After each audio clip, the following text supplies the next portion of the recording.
Éric Leport, je suis président de la société Alcor Équipement. Nous concevons et nous fabriquons et nous installons des tribunes modulaires.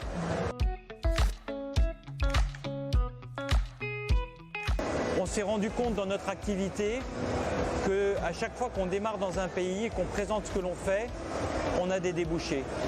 Ça a été vrai sur l'Afrique subsaharienne et on ne s'est jamais intéressé à ce marché. On a commencé et on se rend compte que ça commence à mordre et c'est pour ça qu'on est venu ici.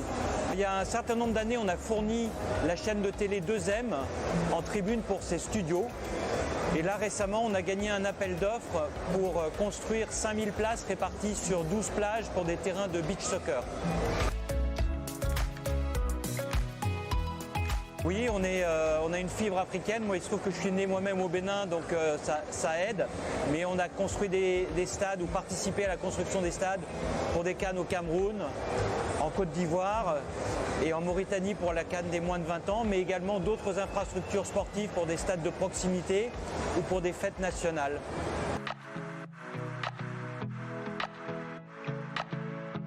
Nous, on pense qu'il y a vraiment des belles perspectives parce qu'on a un produit qui est extrêmement compétitif en termes de coût et qui se construit très vite. Donc ce sont des atouts qui sont assez forts sur le continent africain. Et on se rend compte que l'offre crée la demande et à chaque fois qu'on construit une nouvelle installation, eh bien ça appelle d'autres demandes derrière. Non, on n'a pas tellement de concurrence, ça va être de la concurrence en construction traditionnelle en béton.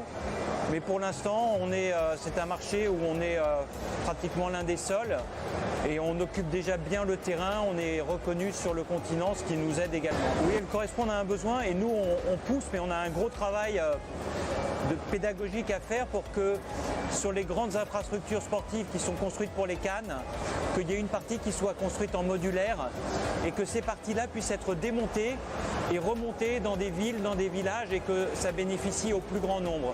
Donc je crois que c'est un message qui commence à passer, mais on a encore du travail à faire.